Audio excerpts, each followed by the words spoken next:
and it comes out, and this here comes off. That's what holds the belt together. There's one here too. You got to watch so you don't lose it during the operation. But this is a split pin.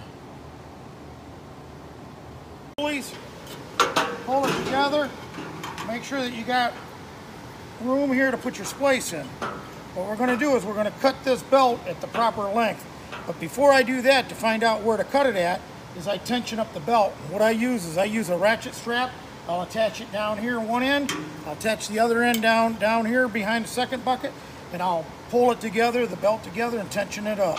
Before you start putting the elevator belt on, you want to make sure that you move the gearbox with the drive pulley as low as it can go. That way it's in the least tension position. Pull the belt together, take your splicing part, put it on the belt where it's supposed to go, and I'm going to have to cut this belt right here where I'm marking it at. That way when I put it together, it's nice and snug and tight.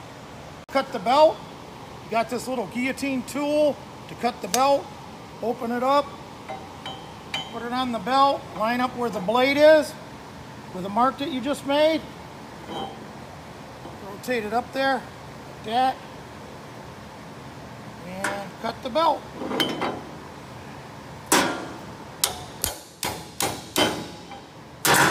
Makes a nice clean cut. Now to put your splice on, what I do is I put a plate up here, and then I got another plate with holes in it. Okay, you go ahead and you put your coupler on the part of the belt that you just cut. Slide it all the way on there. You have to flip it over, and I make it so that this hole will line up where I'm going to go through at. Then what I do is I use a drill. I use a drill with a small bit in it. You can even just do it through this way if you want, for the drilling part. Just put it flat down like that,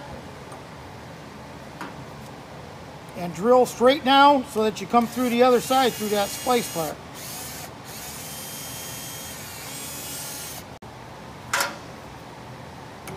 And drive my nail in. Hopefully it'll follow the path that the drill bit made.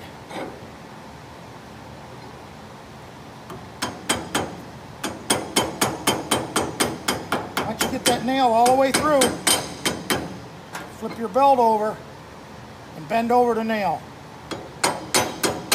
Nails attached, you can just go ahead and drill the holes for the other two nails.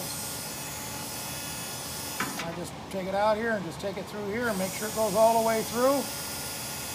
Kind of swallow it out a little bit.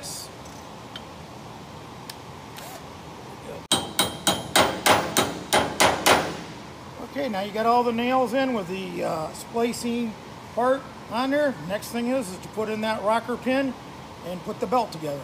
Now you have to put the rocker pin back in through this splice. You take your rocker pin and start it through. You can go through either side, it don't really matter. I just barely started through there.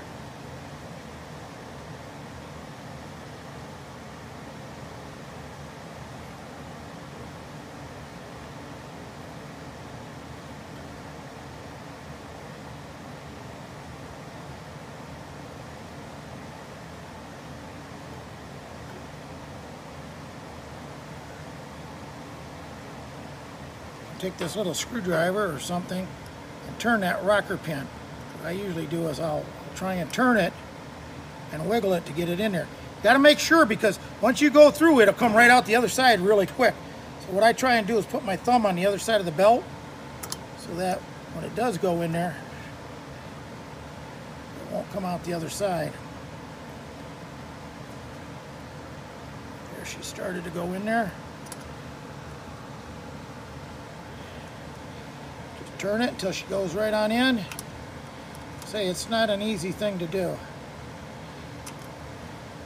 It's not in there yet all the way. There she goes. She's in there. She's on both sides. This one's still in there. We're good. Now we're going to release our tensioning. And then after we release our tensioning, we just tension up our gearbox to tension the belt. Splice looks on both sides.